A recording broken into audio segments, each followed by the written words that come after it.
Esto no corresponde a nuestra tarea 2,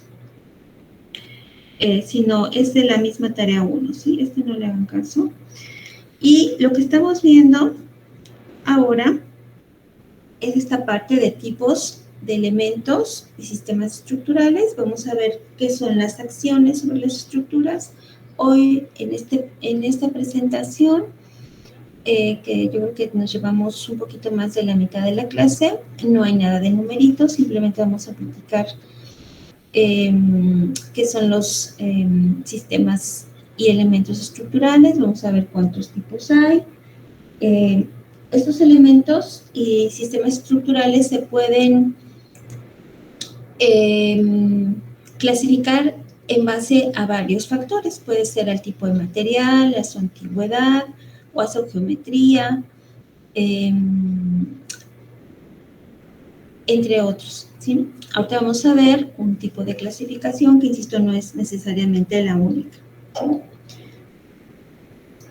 Entonces, ya hablábamos a finales de la clase pasada que pues es bueno saber antes que nada qué es una estructura, ¿sí? Entonces, una telaraña como la que ven ustedes aquí en su pantalla, pues podemos clasificarla como una estructura porque está sosteniendo algo, ¿verdad? Y tiene cierto orden. Entonces, está conformada por elementos que están soportando, en este caso, su peso propio, que podemos incluso despreciar si lo comparamos con ese peso que tiene en la fotografía, que serían las gotas de rocío, ¿sí? El peso de la telaraña, por supuesto, es importante, pero si yo lo tomo en cuenta para un cálculo, por ejemplo, de esta telaraña, pues es mínimo, entonces se puede no tomar en cuenta, ¿sí? En un diagrama de cuerpo libre. ¿Qué otra cosa es una estructura? Bueno, pues también una estructura puede ser el mismo esqueleto humano. Si nosotros no tuviéramos el esqueleto, entonces nosotros no nos podríamos mantener en pie sobre el planeta Tierra, ¿verdad? Por fuerza necesitamos esa estructura en nuestro cuerpo. Entonces, ¿cómo podemos definirla? Una definición no es la única, pero es un tipo de definición, es esta que tenemos en nuestras pantallas, que es una estructura, es un sistema organizado de elementos, o sea, está formado por ciertos elementos dispuestos en el espacio de tal manera que el todo domina la relación entre las partes, ¿sí? El todo sería la estructura misma, ¿sí? Aquí tenemos un ejemplito de algo futurista, ¿verdad? Que quiere hacer las veces como tipo de simular un árbol incluso, ¿no? O sea, muchas veces el ser humano toma de la misma naturaleza, por supuesto, sus ideas para hacer sus diseños. Cuando estamos hablando de un diseño pues arquitectónico, ¿verdad? ¿Qué características tiene la estructura? Bueno, pues la primera es que es un ensamblaje de elementos que mantiene su forma y su unidad. O sea, aquí estamos hablando de estructuras arquitectónicas, por supuesto, pero también hay otras estructuras que no son arquitectónicas y que soportan y que no necesariamente mantienen su forma, ¿sí? Por ejemplo, esa telaraña que veíamos en un inicio, el viento la mueve y puede variar su forma y seguir en pie, ¿sí? Manteniendo su unidad o romperse una partecita de la telaraña y de todos modos mantiene su unidad. Hay estructuras arquitectónicas que también pasa eso, ¿sí? En donde a pesar de que vengan sismos, que vengan vientos, la pueden deformar un poquito, pero mantiene su unidad. Tal vez colapse una zona, ¿sí? Pero si es una estructura que tiene elementos redundantes, se le llaman, o sea, elementos de más que se ponen en acción cuando las fuerzas a las que está sometida son más grandes, pues puede llegar todavía a mantener su forma y unidad después de esas fuerzas, ¿sí? ¿Qué otras características tiene una estructura? Pues resiste cargas debidas a su peso, a su uso o a las acciones accidentales. Entonces, aquí ya estamos viendo un poquito de los tipos de cargas o acciones a los que está sometida una estructura, ¿sí? Su peso propio, su uso, por ejemplo, un puente pues tiene ciertas cargas que no tiene, por ejemplo, nuestra casa, ¿sí? Un puente debe soportar el paso, el movimiento de los autos. Nuestra casa no, nuestra casa debe soportar el peso de quienes vivimos en las habitaciones y los muebles, ¿no? Esencialmente. También debe soportar acciones accidentales. Ya veremos más adelante que las acciones accidentales son aquellas como los sismos, el viento, ¿sí? O incluso las explosiones pueden ser acciones accidentales. Vibraciones. Entonces, vamos a ver los tipos de elementos estructurales en función de su geometría, ¿sí?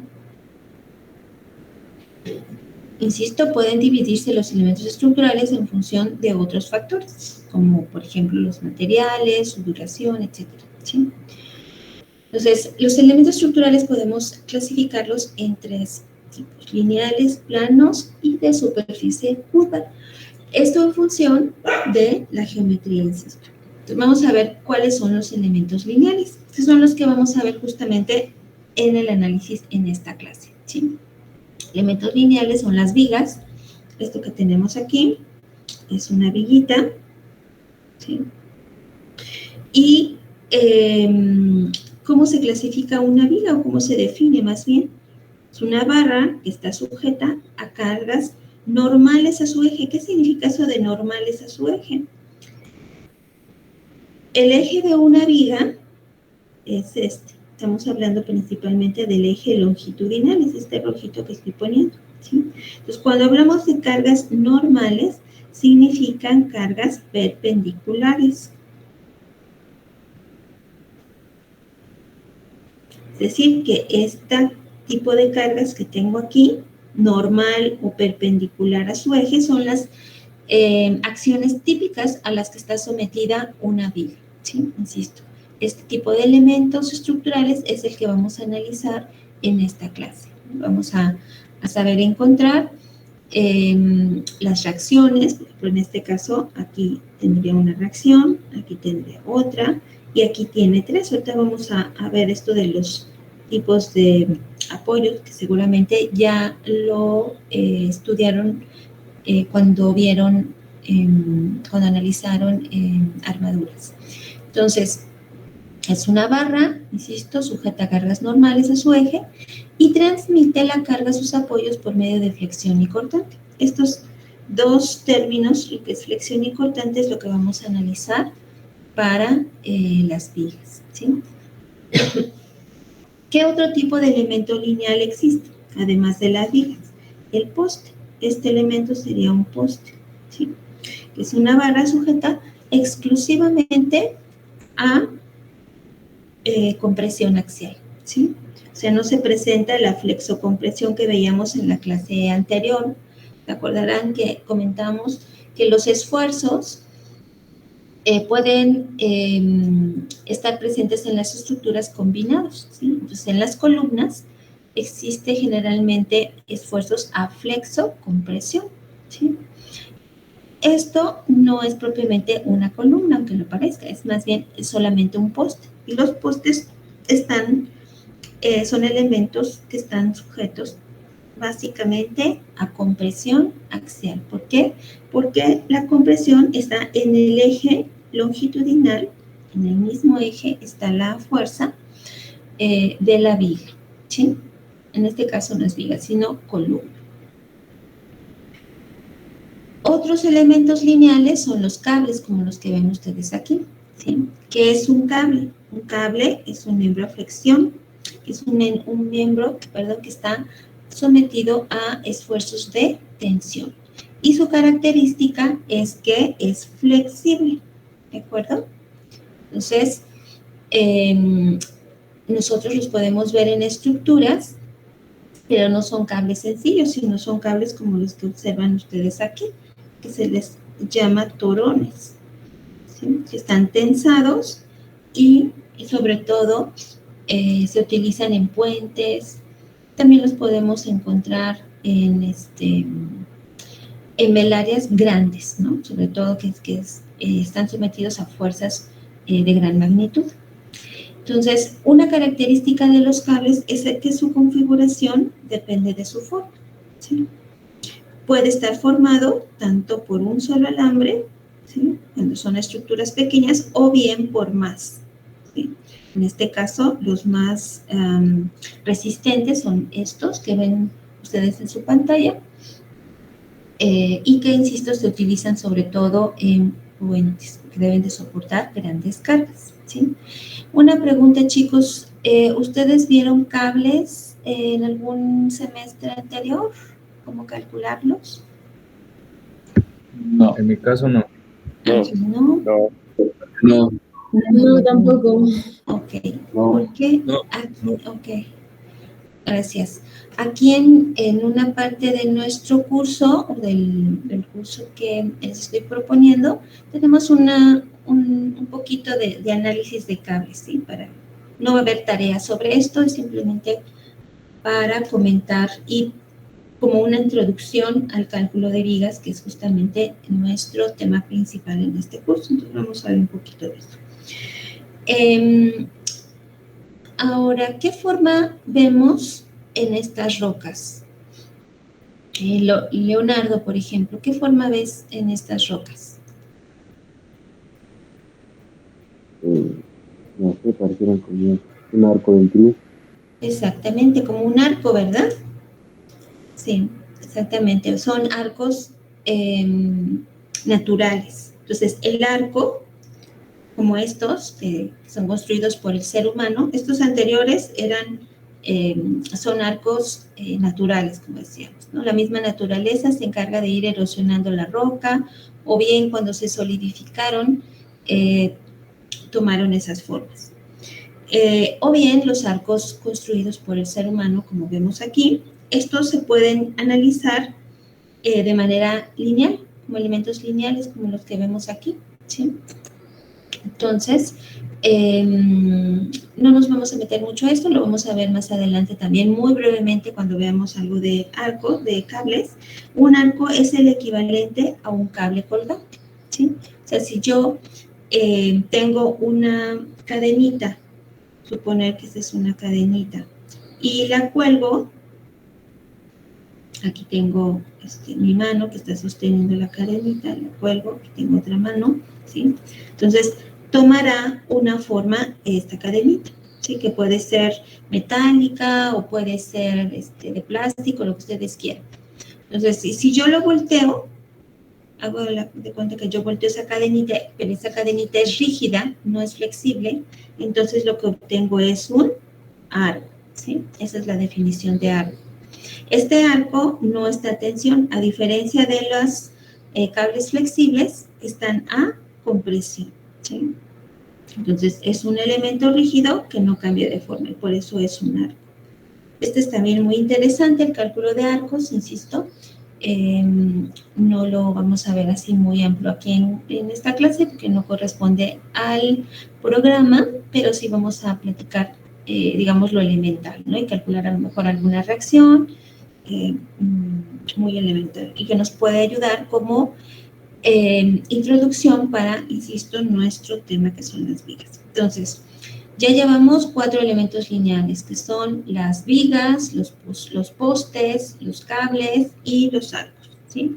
Son estructuras que no son, la realidad no son líneas, ¿verdad? Pero que podemos hacer diagramas de cuerpo libre simplificando su geometría y en solo líneas, ya sean líneas rectas o líneas curvas. Ahora, ¿qué son los elementos estructurales planos? ¿Alguna duda de los elementos estructurales lineales? No. No, ninguna. ¿Ninguna? Ok. Entonces, vámonos con los planos. Recuerden que de todo esto ustedes tienen que estar tomando nota, ¿sí? En sus tareitas, ya lo tienen ahí en en su avance, en su formato que les envié en el PDF, viene ahí una tareita que va a ser un resumen de esta clase junto con investigación que ustedes van a hacer, ya sea en libros, bibliografía, internet, lo que ustedes quieran, ¿sí? Todo va a ser a manita, ¿sí? Entonces es importante que tomen nota. Bien, entonces vamos con los elementos planos. Principalmente serían tres, ¿no? Los pisos, los techos y los muros, ¿sí? Como esta estructurita que tienen ustedes en su pantalla, donde observan ustedes, pues el piso pues es plano propiamente. En este caso no hay un entrepiso, ¿verdad? Porque es solo un nivel. Sería ahí en todo caso el firme, ¿sí? Techos, en este caso también ustedes observan que es como una especie de losas, puede ser una losa de concreto armado, o también puede ser una techumbre de viguería, ¿sí? O una techumbre prefabricada, no sé, incluso de Covintec. Y los muros también son elementos planos, ¿sí? Pueden ser los muros, generalmente son de mampostería, pero también hay muros de concreto armado. Entonces, esos son los elementos típicos que podemos encontrar en una estructura que son planos. ¿Qué características tienen? Bueno, dos de sus dimensiones son, predominan sobre su espesor, es decir, tengo aquí este elemento que sería plano, y entonces, ¿cuáles son las que predominan? Predomina el largo, predomina el ancho, que este es L, este es M, sobre su espesor T, que es muy pequeñito, ¿sí? Entonces, esa es la característica geométrica de cualquier elemento plano, que tus dos dimensiones predominan sobre el espesor, que es muy pequeñito. Y son elementos que generalmente tienen mucha superficie y muy poco espesor. Aquí tenemos otros ejemplos, ¿verdad? Es el típico de Le Corbusier, ¿verdad? Como que ustedes lo conocen, del sistema estructural que propuso este arquitecto del funcionalismo, y en donde pueden observar que, bueno, sus elementos planos son las losas, el techo, la base, el entrepiso, y hay una combinación de elementos planos con elementos lineales, que ya veremos, serían los sistemas mixtos. Bueno, y este es el típico, ¿no?, que encontramos en cualquier casita habitación, techos y muros. ¿Qué tipo de fuerzas están sometidos estos elementos planos? Bueno, dependiendo del tipo de fuerza al que está sometido, le damos ciertos nombres, por ejemplo, a los muros, ¿sí? Si son fuerzas que están contenidas en el mismo plano del muro, ¿cuál es el plano del muro? Pues este, ¿no? Lo voy a poner aquí más grande. Este sería como el plano del muro, ¿sí? Entonces, dentro de este mismo plano, aquí vemos unas fuercitas. Entonces, aquí en este otro, también está dentro del mismo plano del muro, están actuando otras fuerzas, ¿sí? Aquí observamos. En este caso, cuando son fuerzas en el plano, se le llama muro diafragma, ¿sí? Por ejemplo, yo tengo un edificio donde está este muro y más muros, ¿no? Pero sucede que viene un sismo, entonces el sismo va a hacer que estas fuerzas sobre este muro tiendan a derribarlo. Pero si lo sumes lo suficientemente fuerte, esas fuerzas que están contenidas en el plano del muro impiden que mi estructura falle. Entonces, a eso se le llama muro diafragma. Y hay otros muros, como serían todos estos que tenemos de este lado, que son aquellos que tienen fuerzas perpendiculares a su plano. También pueden ser debidas, por supuesto, al viento o al sismo principalmente, ¿sí? Y pueden tener este tipo de comportamiento, donde una parte tiende a volcarse, ¿verdad? O ya sea de esta manera, haciendo una grieta aquí horizontal, que son las más peligrosas. Esas grietas horizontales, si nosotros las llegamos a ver en una estructura, pues debemos poner en aviso a quienes están ahí, porque tienen un riesgo de colapso frágil, o sea, no avisa, ¿sí? A veces incluso no alcanzamos ni siquiera a ver la grieta, porque es frágil, de repente se forma y tras, ¿sí? También puede tener fuerzas perpendiculares a su plano solamente en una esquinita y hacer que falle de esta manera, ¿sí? O bien en lugar horizontal, tal vez de manera vertical, tengo aquí esta grieta y estas fuerzas perpendiculares a su plano hacen que falle, ¿no? Entonces, los elementos planos como los muros generalmente están sometidos ya sea a fuerzas en el plano del muro o a fuerzas perpendiculares en el muro y tiene este tipo de comportamientos que ven ustedes en su pantalla. Un ejemplo de los elementos planos como muros diafragma es este que tienen ustedes aquí, ¿sí? Es un edificio en donde observamos que en los extremos hay muros que están como rigidizando la estructura, ¿sí?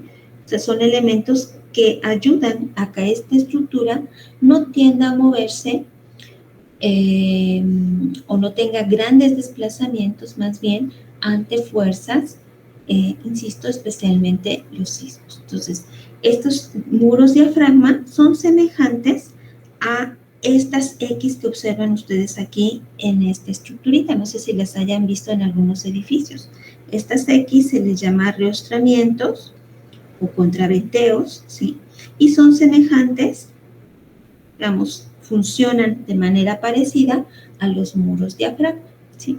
Y estos sirven para evitar este tipo de agrietamientos, ¿sí?, en los muros.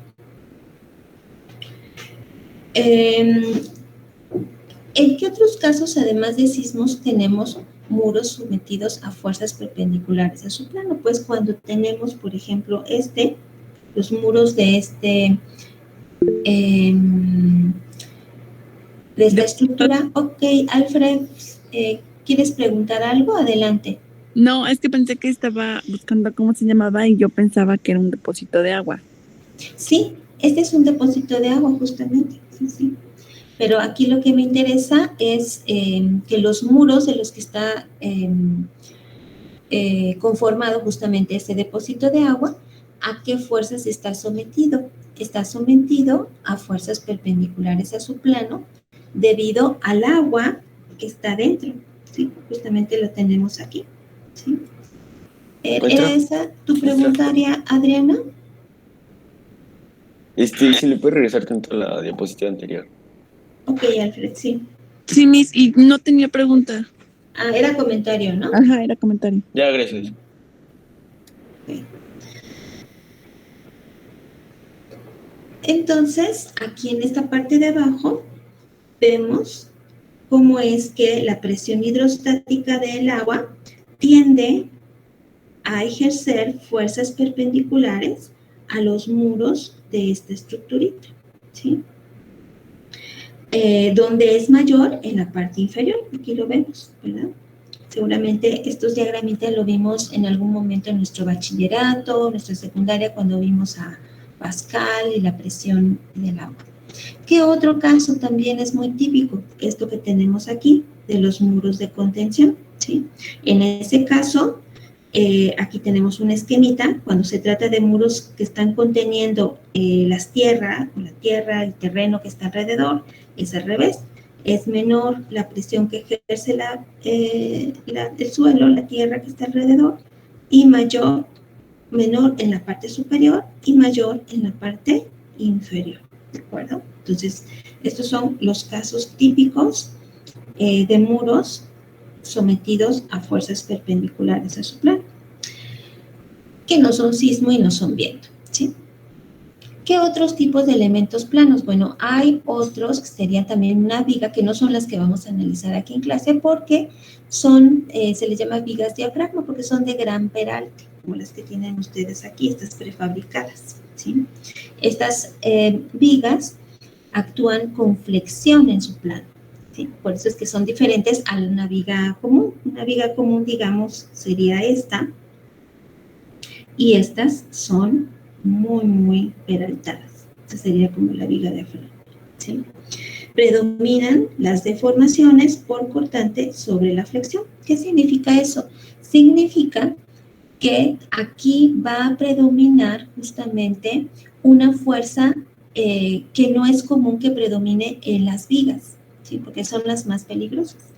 La fuerza cortante tiene un daño, ya lo veremos también cuando veamos diagramas por cortante, tiene un tipo de falla como esta que están viendo ustedes aquí, ¿sí? Esta es una viga, aquí está su apoyo, ¿sí? Continúa esta viga hacia allá, la sometieron a una fuerza cortante muy grande y vieron cómo es que tienden a fallar. ¿Cómo es eso? Bueno, cerca de los apoyos se observan agrietamientos de este tipo, ¿sí? Aquí no falló porque miren, tiene bastante refuerzo. Vean, aquí este es un refuerzo vertical que justamente ayuda a evitar que falle por cortante. No sé si lo alcancen a ver, chicos. En estos casos depende del alto, depende del peso que esté soportando esa pared para que se derrumbe. Por ejemplo, o sea, si esa pared o esa grieta estuviera en un edificio más grande, obviamente tiene más peso, es más probable que se venga abajo. No tiene que ver eso. ¿No? O sea, voy a dibujarla aquí. Esa viga que les puse en el ejemplo anterior, vamos a dibujarla aquí. Vamos a suponer que tiene este apoyo y este apoyo. Vamos a suponer que simplemente, ¿no?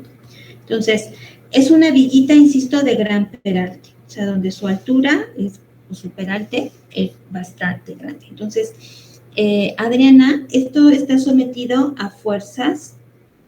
No sé si lo sometieron a una fuerza puntual o una fuerza uniformemente repartida. Vamos a suponer que fueran fuerzas así, perpendiculares a su plano, ¿sí? O fuerzas, algunas diagonales incluso, también puede ser así, ¿ok? Y incrementaron esa fuerza.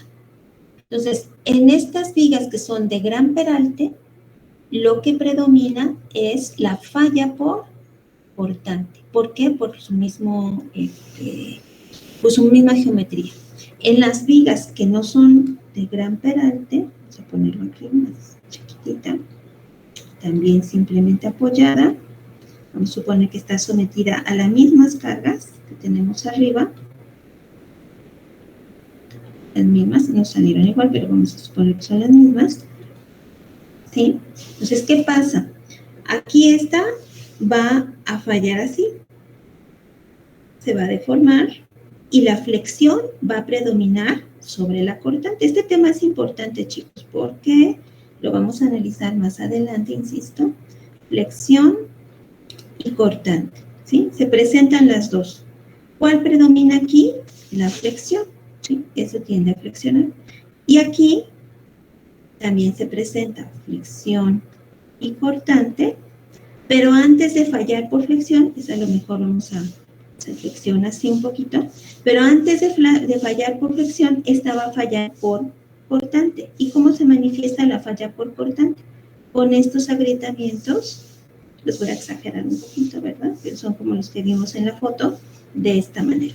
Esta va a fallar abriéndose aquí, vamos a suponer, voy a también exagerar, haciendo grietas aquí,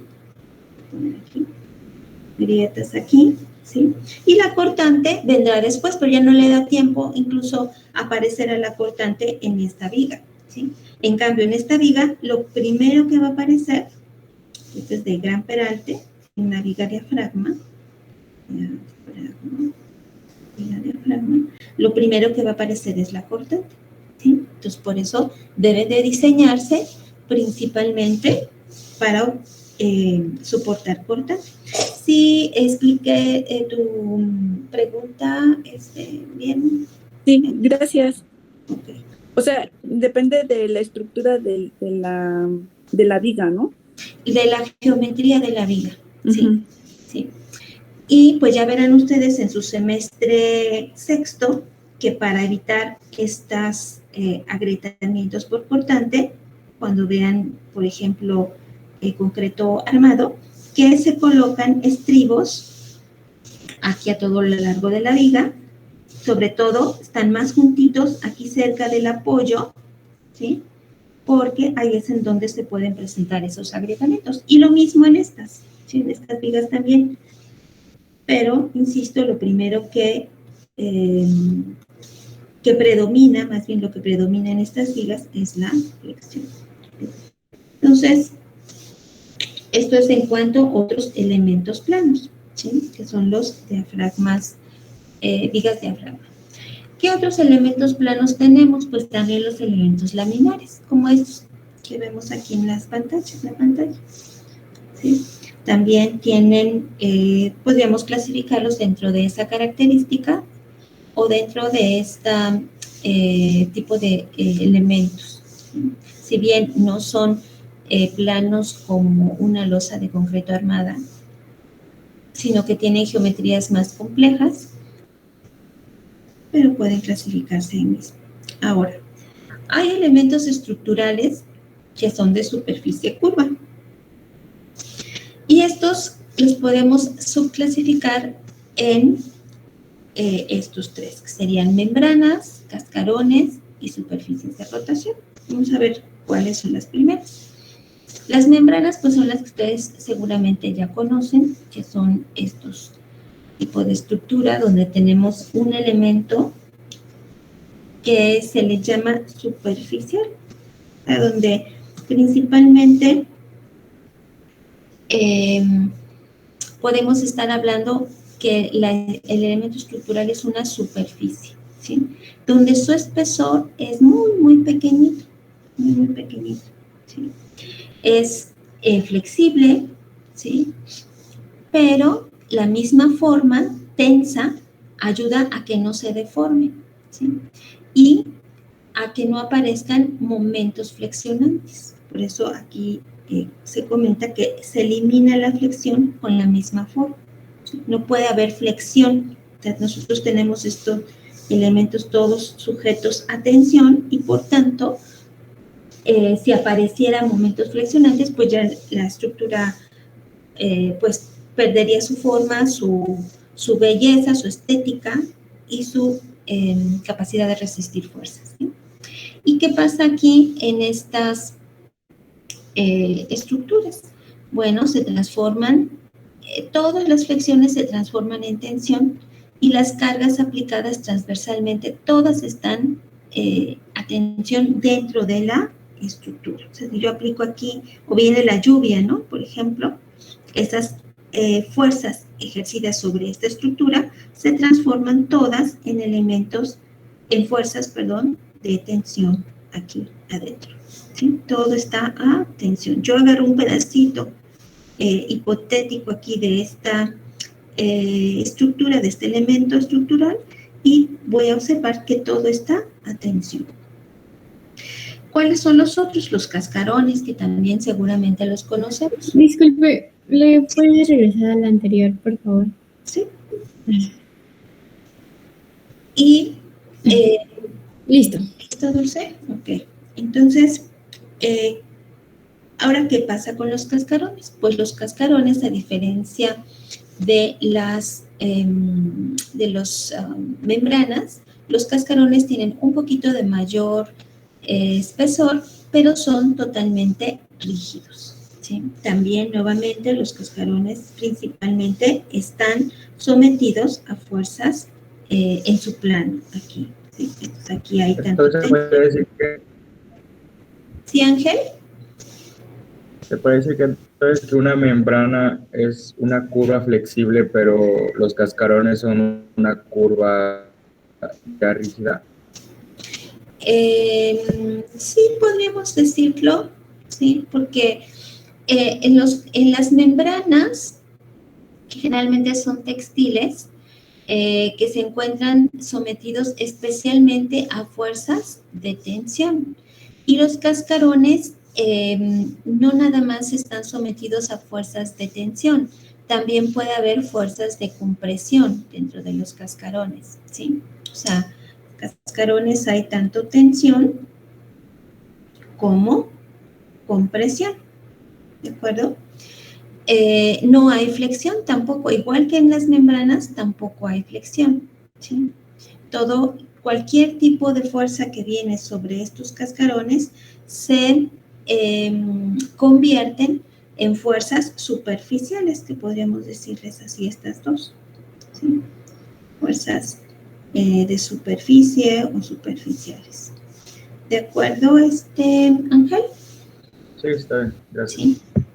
Entonces, estos tanto cascarones como membranas también se diferencian, por supuesto, por el tipo de material. ¿Sí? Las membranas, insisto, generalmente son textiles o plásticas, y los cascarones, pues comúnmente están formados de concreto armado, pero también podemos tener algunos metálicos.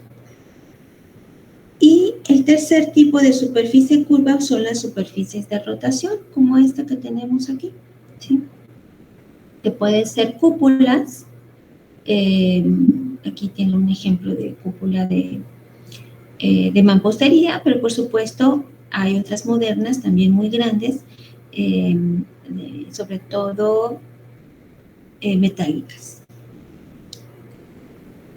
Ahora, ya vimos lo que son elementos estructurales, o sea, cada una de las partes de las que está formado una estructura, ¿sí? Eso es lo que vimos hace un momento. Pero ahora vamos a ver ya el conjunto, o sea, no por partecitas, sino ya lo que llamamos sistemas estructurales, ¿sí?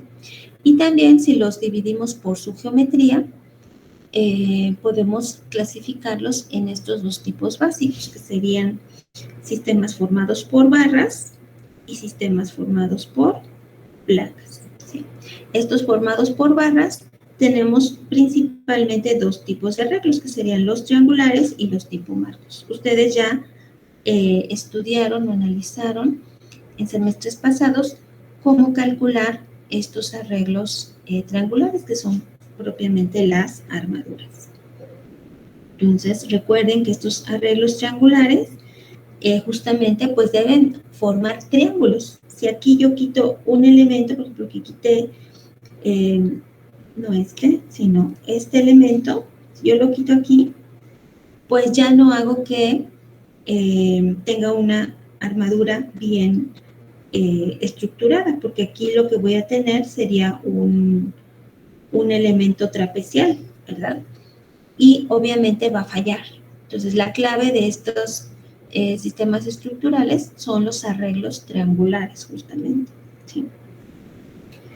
Y tenemos pues muchos tipos, no sé, supongo que a ustedes se los presentaron tal vez, ¿no? Tipo Pratt, Howe, Warren, etcétera. Y también, esto sería como en el plano, ¿no? En 2D, dos dimensiones. Pero también hay otras armaduras, digamos, tridimensionales, que se les llama comúnmente estereoestructuras, que también seguramente las han visto en edificios, ¿no? No sé, tal vez en algún centro comercial, qué sé yo, ¿sí? Entonces, estos sistemas estructurales ya no estamos hablando de elementos, sino de sistema estructural, ¿sí? Está formado aquí. Recuerden que en las armaduras solamente existen también fuerzas de tensión y de comprensión. Tensión y compresión. Tampoco aparece flexión en este tipo de elementos. Y que serían las barras, ¿verdad? Otro tipo de sistema estructural formado por barras son los arreglos tipo marco, que son los que tenemos aquí, ¿sí? Es común que estos elementos estén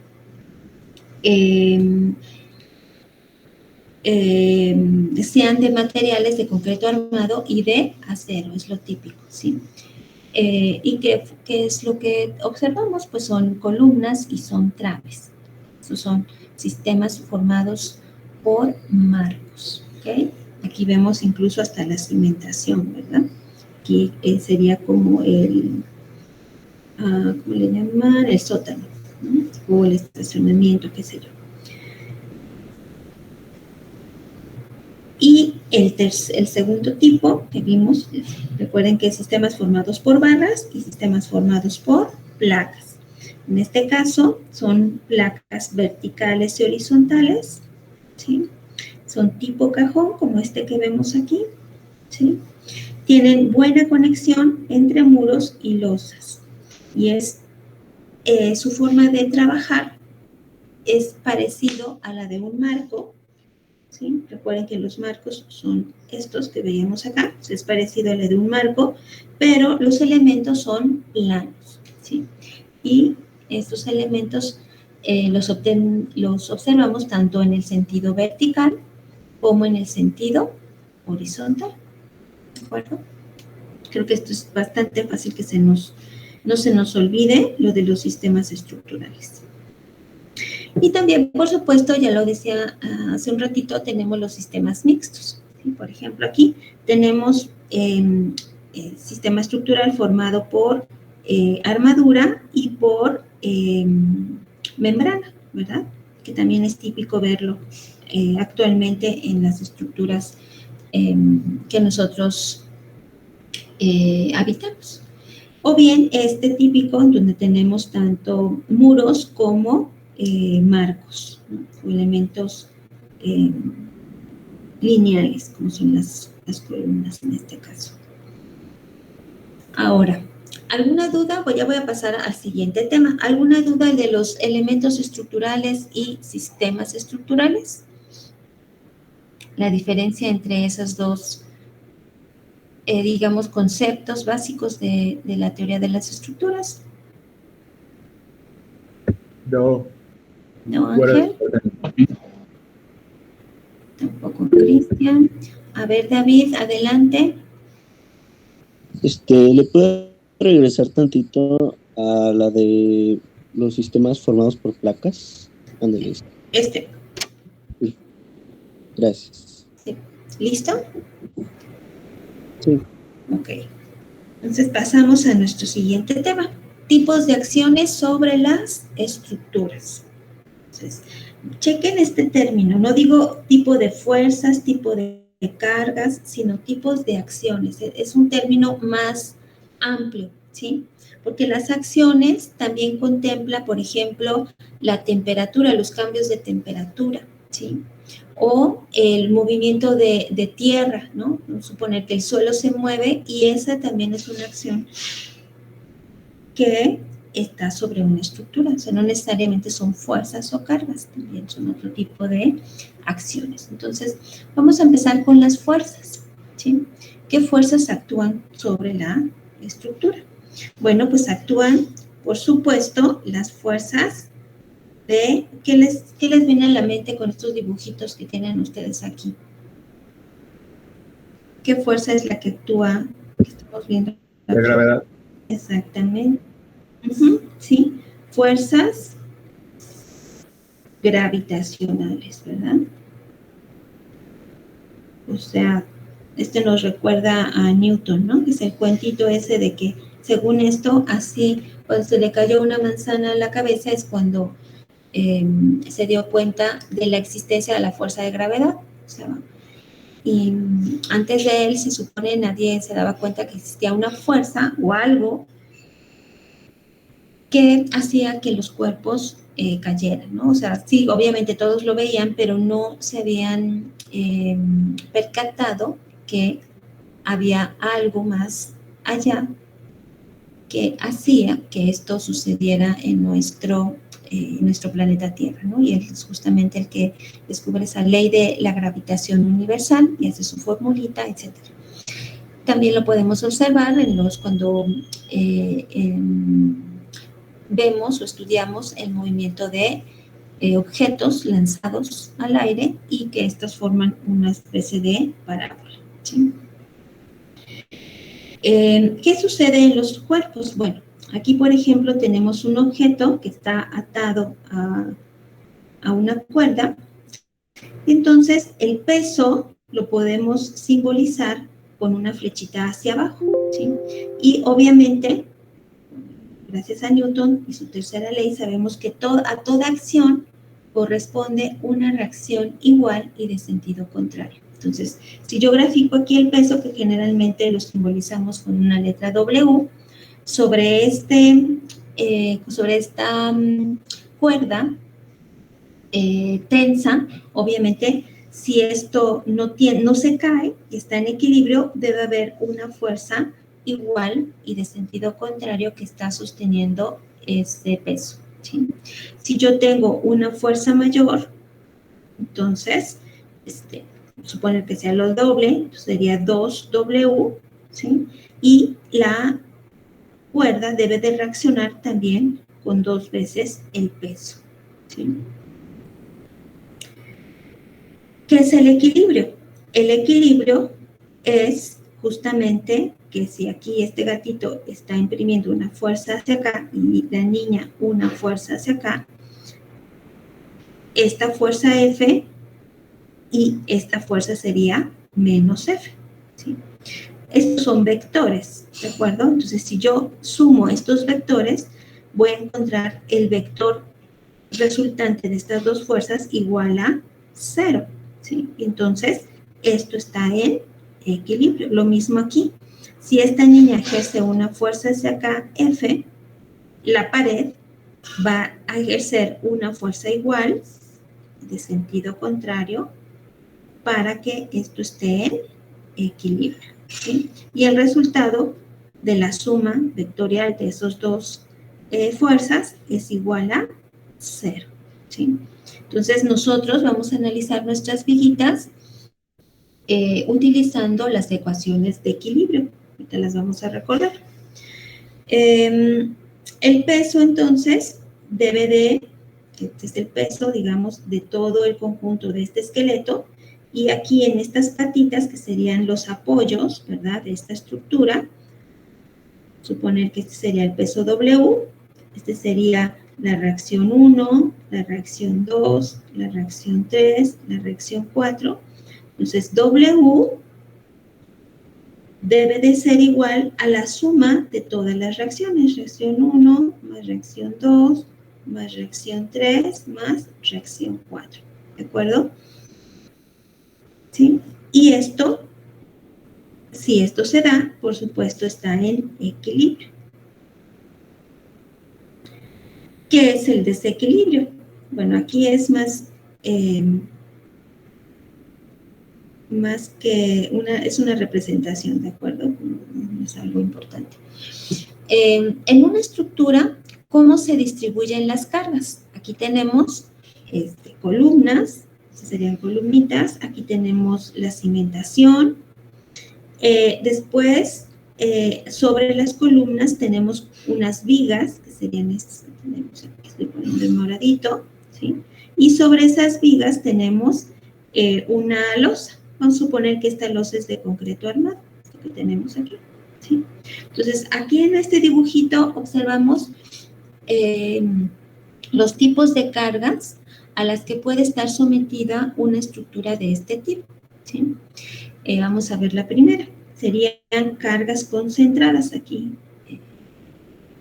Observamos esta fuerza, que son cargas puntuales. Se les llama también cargas concentradas o puntuales. ¿Sí?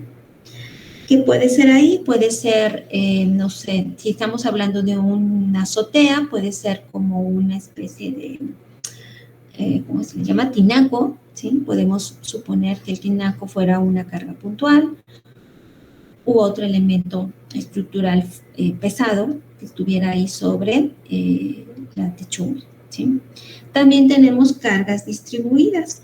Las cargas distribuidas las podemos simbolizar con muchas flechitas. Puede ser, vamos a suponer que este sería un elemento. La carga distribuida la puedo simbolizar así como con muchas flechitas, o bien también es típico colocar esta simbología así como de onditas hacia abajo, serían las cargas distribuidas, ¿sí? En la superficie o bien de manera lineal en una viga, ¿ok? Aquí tenemos otro tipo de cargas, que serían las lineales, ¿sí? Que sería una carga distribuida no en un área como esta, sino en una línea, lo que podríamos decir en una longitud. ¿Qué sería una carga lineal aquí en la realidad? Pues sería un muro, ¿no? Que sobre este techo hubiera aquí un murito, entonces podríamos llamarle a ese una carga lineal, ¿de acuerdo? Entonces, en resumen, tenemos cargas, tipos de cargas, aquí, cargas puntuales o concentradas, vamos a poner aquí puntual, carga concentrada y carga lineal. Entonces, todas esas cargas que son aplicadas, en este caso aquí en el techo, son transmitidas de manera lineal, aquí lo vemos, hacia las vigas que están aquí en el perímetro, ¿sí? Y después esas vigas la transmiten a las columnas, ¿sí? Los pilares, de manera, se ve aquí como distribuida, que puede ser, por supuesto, si estamos hablando aquí de la sección transversal de la columna, pero también se pueden simplificar aún más como cargas puntuales o concentradas sobre las columnas, ¿sí? Entonces, ya que se transmitió sobre las columnas, viene la cimentación y esta carga que es concentrada tiende a aumentarse en la cimentación esta área y entonces se vuelve en carga distribuida, ¿sí? ¿Por qué? Porque esta carga que tiende a concentrarse, a la hora que yo aumento aquí el área de la estructura, ya sería la subestructura, que sería la cimentación, esta cimentación me ayuda a distribuir esta fuerza puntual en un área más grande, ¿sí? ¿Qué pasa si no pongo esta cimentación?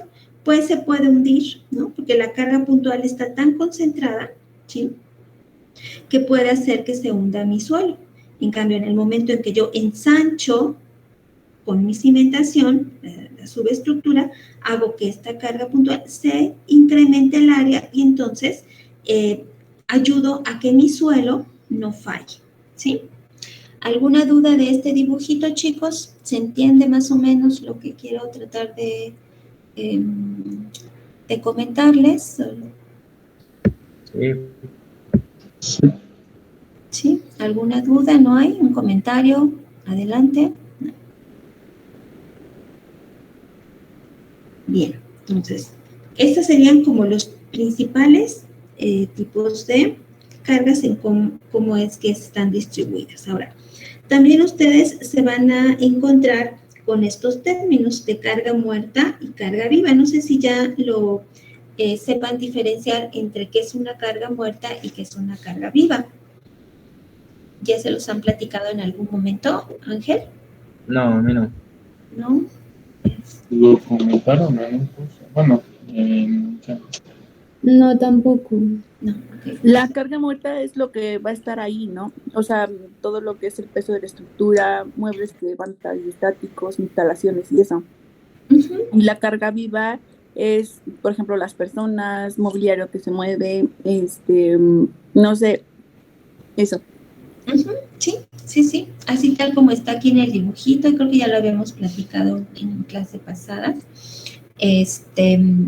La carga muerta y la carga viva son términos que los encontramos en cualquier libro, por supuesto, en cualquier bibliografía, y también, sobre todo, en lo que llamamos reglamentos de construcción, ¿sí? Yo les recomiendo, no sé si ya lo tengan, por ejemplo, el reglamento de construcción de Ciudad de México, lo pueden bajar de internet, ponen así tal cual, reglamento de construcción CDMX, y es un PDF donde les explica esto, entre otras muchas cosas, ¿no? Les sirve para otras materias. Y esos reglamentos de construcción tienen sus normas técnicas complementarias para estructuras de concreto, para acero, etcétera, viento, en fin. Pero en este PDF, si es que lo bajan, que son de más de 700 páginas, al final viene unas normas, las últimas, que tiene un nombrecito así como grande, ahorita no lo recuerdo, en donde justamente viene definido carga muerta y carga viva, y viene valores para carga viva, ¿sí? Entonces, se los recomiendo que lo bajen, lo van a bajar de todos modos, seguramente en sus siguientes clases, en sus siguientes semestres, les van a decir que necesitan ciertas normas técnicas complementarias y muy probablemente sus profesores se lo soliciten. Entonces, pero pueden de una vez ir bajando esa información, y la que yo les recomiendo para este tema es las últimas normas técnicas que están en esta PDF de 700 y tantas páginas, las últimas, ahí viene muy bien explicado todo esto, ¿sí? Entonces, como ya decía su compañera, carga muerta son todas esas cargas gravitacionales, ¿sí? Que están fijas, ¿sí? Es decir, todo lo que es el peso de la estructura, ¿sí? Todo el peso de la estructura, de los acabados, ¿sí? Principalmente, ¿de acuerdo? ¿Ibas a decir algo, Adriana? Sí, iba a preguntar, es que no estoy segura, pero me parece que en bibliotecas la carga muerta también, los libros forman parte de ella, ¿no? No. Ah, okay. Ahorita les explico. Carga muerta, entonces, insisto, es estructura y acabados esencialmente, ¿no? Para el caso de la carga viva, ahí es en donde viene el uso del edificio, ¿sí? Entonces, en carga viva, por ejemplo, si es una biblioteca, la carga viva es alta, ¿sí? Lo mismo si es una carga viva de un estadio, por ejemplo, ¿sí? También es una carga viva alta. Una carga viva para una casa habitación es baja comparada con estos dos.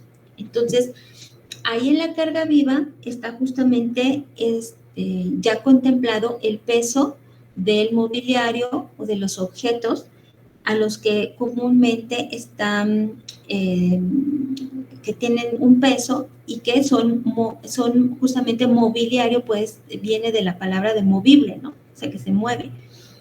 Ya sean personas, objetos, autos, por ejemplo, la carga viva de un puente, pues tiene que tomar en cuenta que como si estuviera lleno de autos, ¿no?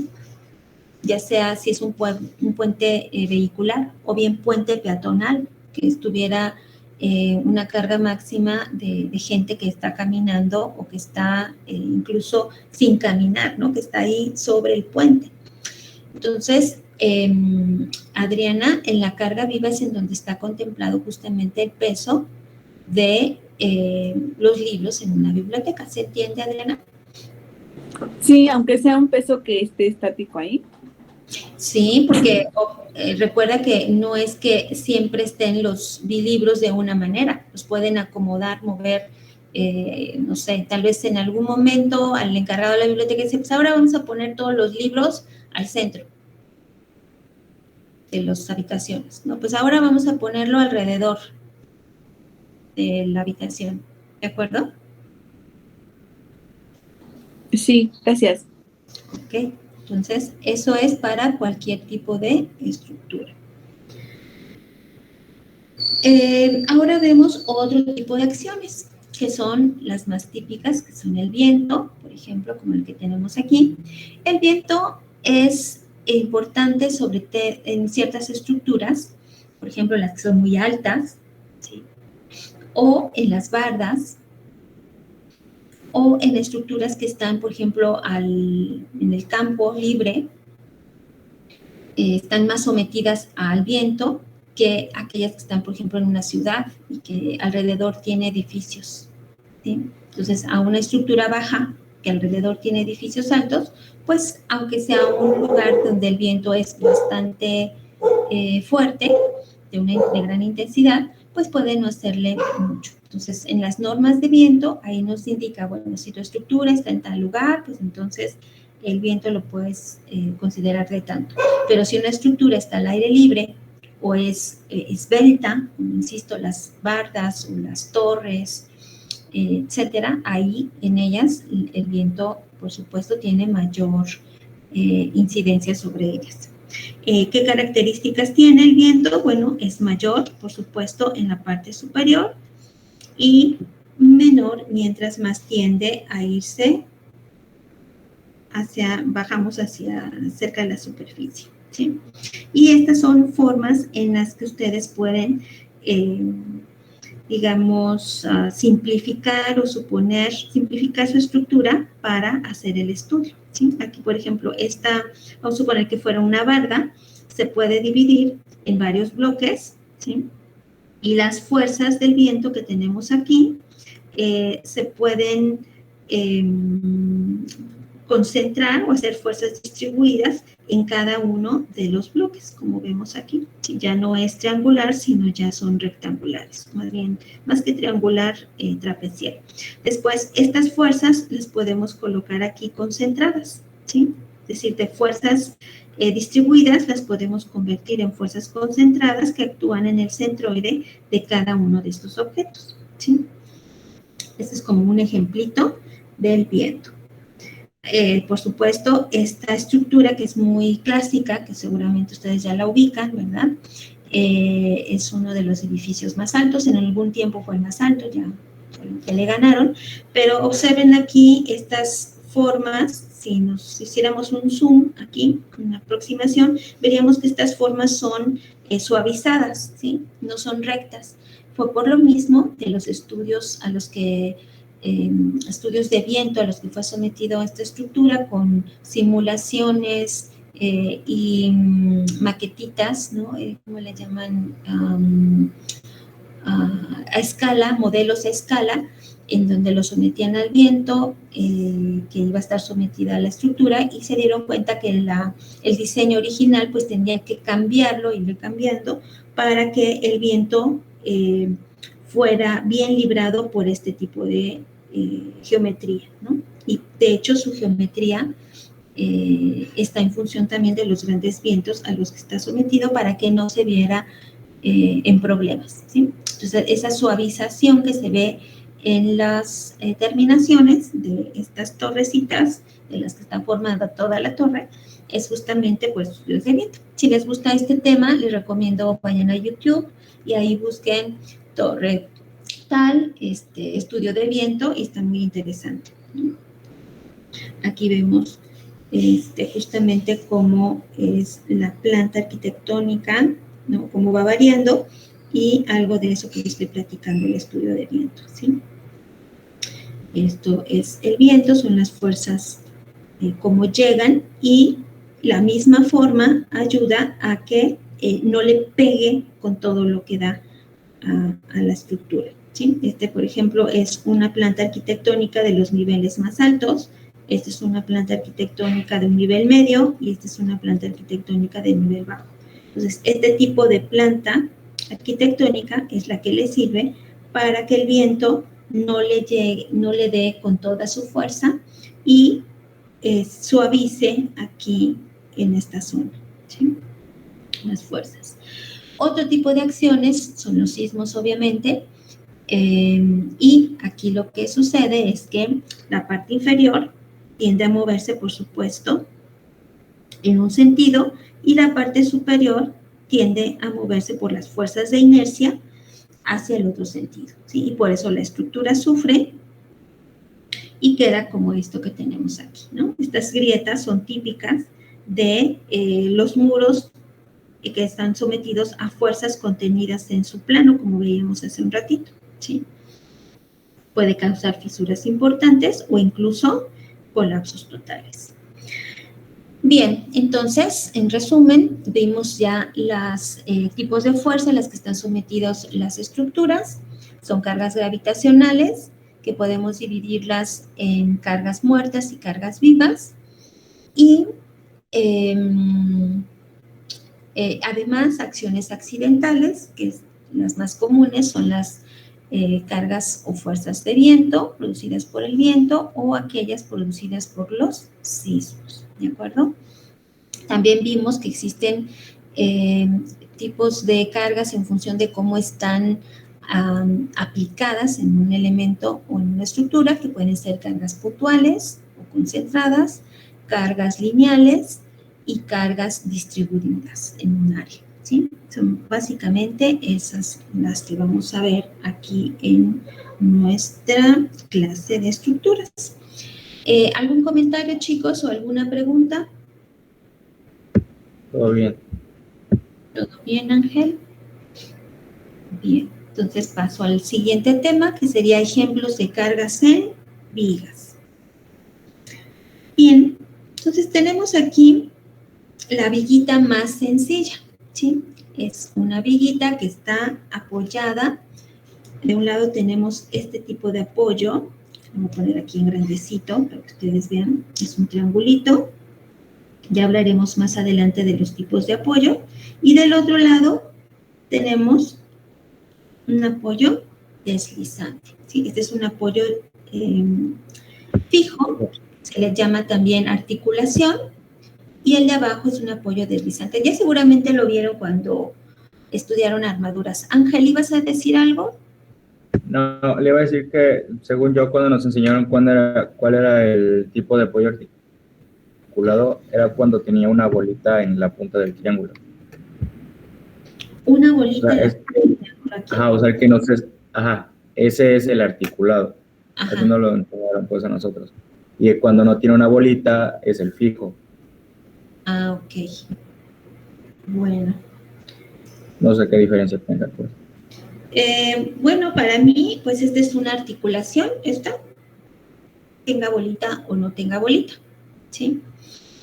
Y este de acá abajo es un deslizante, ¿sí? Ya lo veremos más adelante, Ángel, con más calma, pero bueno, eso es, lo discutimos si quieres, ¿sí? Está raro, me quedé pensando, está raro eso que me dijiste, pero bueno. Entonces, aquí las bolitas, más bien la diferencia son las bolitas que están aquí abajo, ¿sí? Más que arriba. Y dependiendo del tipo de apoyo, es el número de reacciones que hay. Sí, ahorita lo platicamos. Insisto, esta es una viga simplemente apoyada, es la típica vigas simplemente apoyadas, las más fáciles. Y aquí tenemos viga que está sometida a carga puntual, en este caso a la mitad, ¿no? Al centro. Acá tenemos otra viga también, simplemente apoyada, con dos cargas puntuales, de cargo P1 y P2. Aquí tenemos una viga también simplemente apoyada, tenemos aquí nuestro apoyo articulado y, bueno, vamos a ponerle apoyo fijo para que no se me confundan, y el apoyo deslizante. Y tenemos aquí una carga uniformemente repartida. Perdón por mis perros. Permítanme.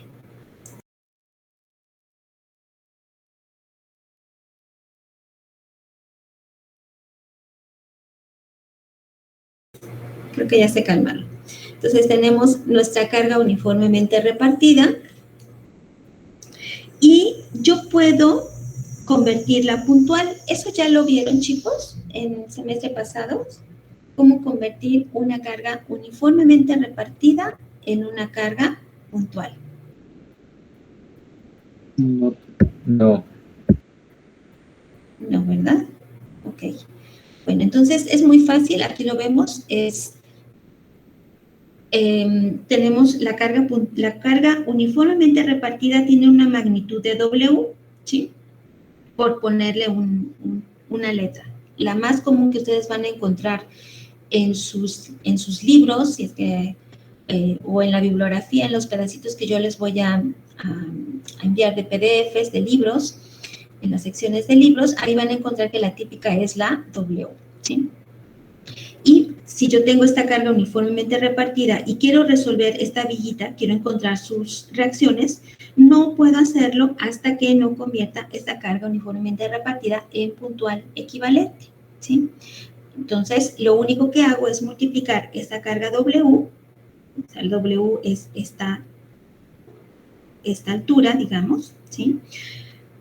Por la longitud de mi viga. Yo hago esa multiplicación y encuentro la carga P, la carga F, la que ustedes quieran nombrar, equivalente a esta carga uniformemente repartida, ¿sí? Simplemente lo que hago es multiplicar base por altura, ¿sí?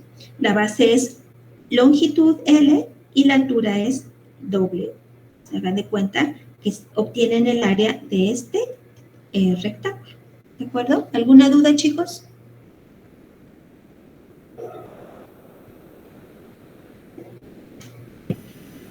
¿No? Ahora, ¿Qué había comentado que era la W? ¿La altura?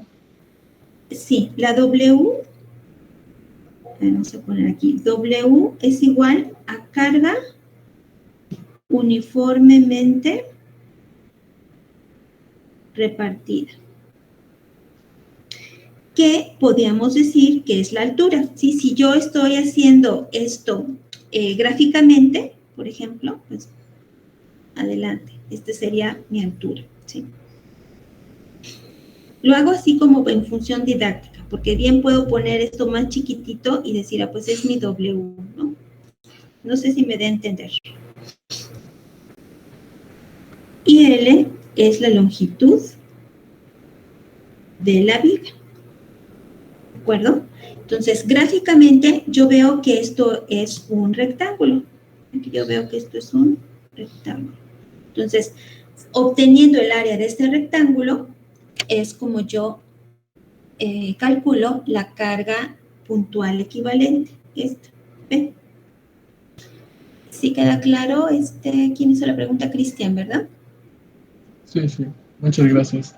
Ok, entonces ahora vamos a ver cuando se trata de una carga que no es rectangular, sino que es triangular. ¿Qué significa eso? Que hay más carga aquí, en esta parte, y va disminuyendo, ¿sí? Esta sería una carga también repartida, pero no uniforme, ¿de acuerdo? Entonces aquí yo tengo una viga sujeta a una carga repartida no uniforme, ¿de acuerdo? La otra es carga uniformemente repartida. Esto es una carga repartida, pero no uniforme. Tiene una forma, en este caso, triangular. Entonces vemos que W, ¿sí? Tiene una magnitud de 15 toneladas sobre metro. Entonces, vean las unidades. Las unidades son unidades de fuerza entre distancia. O sea, por cada metro yo tengo 15 toneladas aplicando esa carga en esta viga que tiene una longitud de 6 metros. ¿Se entiende el problemita, chicos? Sí. ¿Sí? Yo sí. Concepción, Damaris, no los escucho, Dulce, Grecia. Sí se entiende. ¿Sí se entiende, chicas? Sí, sí me entienden. Leonardo, Mario, ok, bien. Entonces, sucede que ahora mi problema es un poquitito más difícil, tampoco es tanto, y lo que yo debo de hacer para poder resolver esta viguita es calcular la carga puntual equivalente, ¿de acuerdo? Entonces, a ver. Entonces, yo tengo este problema, que es una viga sujeta a una carga repartida no uniforme, y lo que debo de hacer es calcular, yo no sé por qué quedó ahí ese concepto, no. Tengo aquí este problemita con esta, a ver, déjenme ver si puedo escribir poniendo todo, no. Ok. Una representación. Vamos a ponerlo aquí abajo porque tengo aquí ese letrero que no se quita. Calcular la carga puntual equivalente. acuerdo? Entonces, importante, me voy a regresar un poquito al ejemplo anterior, ¿sí? Observo que la carga puntual equivalente, ¿dónde va a estar aplicada? Va a estar aplicada en el centroide de este rectángulo. Como está muy fácil, yo sé que el centroide de una figura geométrica rectangular, pues está justamente al centro, ¿sí? Entonces, ahí en el centro está aplicada mi carga puntual equivalente. ¿Qué sucede en este otro ejemplo en donde no tengo un rectángulo? Debo de recordar dónde está el centroide de un triángulo. ¿Lo vieron en su segundo semestre, chicos? En su primer semestre, lo de centroides de figuras geométricas en algún momento, ¿o no alcanzaron a ver este tema? No, en mi caso no. No, No, tampoco. Tampoco. Yo tampoco. ¿Alguien sí lo vio? No. Ok, vamos a platicar entonces un poquito de eso para que se entienda de qué estamos hablando y se facilite esto. Está bastante sencillo, chicos. Déjenme bajar mi gato. Ya. Entonces, vamos a hablar un poquito de eso. Nosotros cuando tenemos una figura geométrica así, si yo quiero encontrar su centroide, puedo hacer simplemente esta diagonal, ¿sí? No es necesario la diagonal, simplemente yo sé que es al centro, ahí está el centroide de esta figura geométrica, ¿sí? Cuando yo tengo un triángulo como este, parecido al de mi carga, el centroide, yo sé que está, vamos a suponer que esto es L, está a L tercios de acá, ¿sí? A un tercio. Entonces, en este sentido. Y acá vamos a suponer que esto fuera H. Entonces, aquí está a H tercios en este sentido. Entonces, subo acá, y entonces el centroide, vamos a ponerlo más bonito, un poquito más acá, L tercios, vamos a suponer que esto fuera L tercios, así, y entonces el centroide está en esta parte, ¿sí?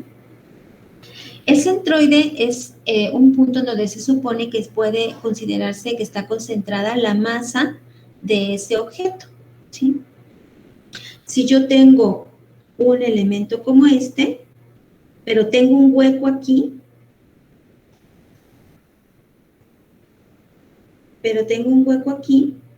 entonces el centroide, que debería de estar aquí al centro porque es rectangular, ya no está, sino que ahora está un poquito movidito hacia acá, ¿sí? Porque aquí ya es hueco.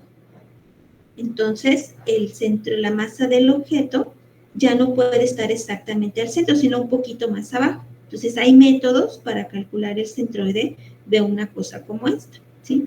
O si la figura es más extraña, ¿sí? Por ejemplo, ya lo van a ver esto cuando vean acero. Entonces, el centroide incluso puede no estar dentro de la estructura, sino a lo mejor un poquitito movidito aquí, ¿sí? Entonces, pero ahorita lo que me interesa es encontrar el centroide de una figura como esta. ¿Por qué? Porque ahí va a estar aplicada mi carga puntual equivalente. ¿Queda claro, chicos? Sí. ¿Sí? Sí, mismo. Entonces, está a un tercio de la longitud. Entonces, me voy a regresar ahora a mi viguita con mi carga triangular. Entonces, quiere decir que esa carga puntual equivalente debo de, si esta es longitud, este es L, aquí tenemos L igual a 6 metros, entonces esa L la divido entre 3, que sería un tercio de L, que ya lo tengo aquí, y ahí aplico, ahí pongo mi flechita, ¿sí? Y esa carga puntual equivalente, P, ¿a qué va a ser igual? Pues al área de esta carga, ¿sí? Entonces, simplemente saco el área de ese triángulo, que recordaré que la fórmula es base por altura sobre 2, ¿sí? La base son los 6 metros, la altura son los 15 toneladas sobre metro, y lo divido entre 2.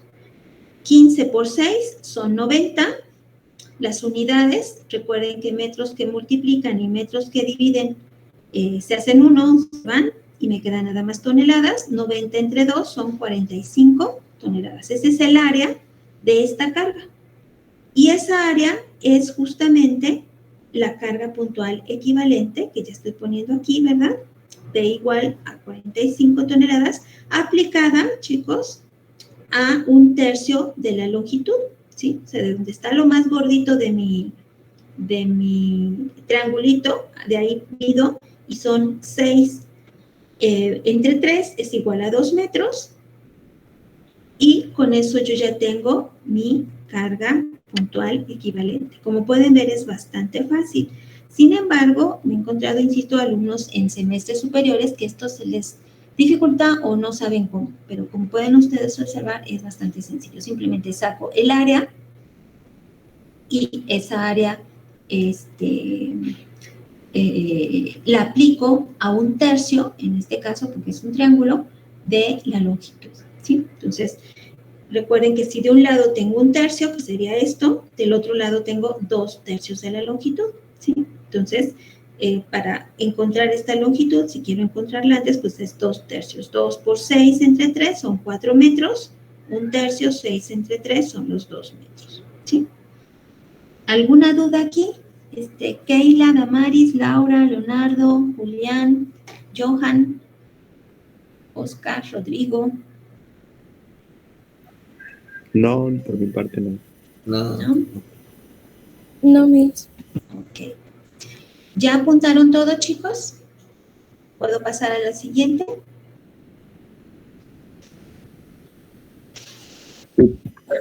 Sí. Ok.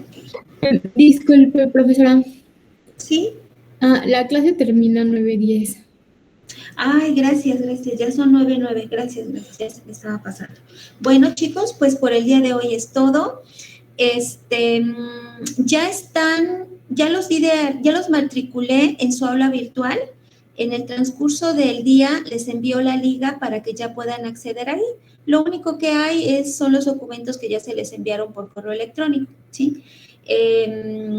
Tal vez ya les vaya a ir subiendo la tareita para quienes vayan queriendo ir haciendo su tarea, avanzando, la vayan haciendo. Entonces, al ratito les envío la liga para que accedan a su aula virtual. Si tienen problemas, recuerden, me dicen y vemos cómo lo resolvemos para acceder. Y que tengan buen día. Nos vemos el jueves, primero Dios. Gracias. Gracias, profe, nos vemos. Gracias, nos vemos. Ya, Hasta luego. hasta luego.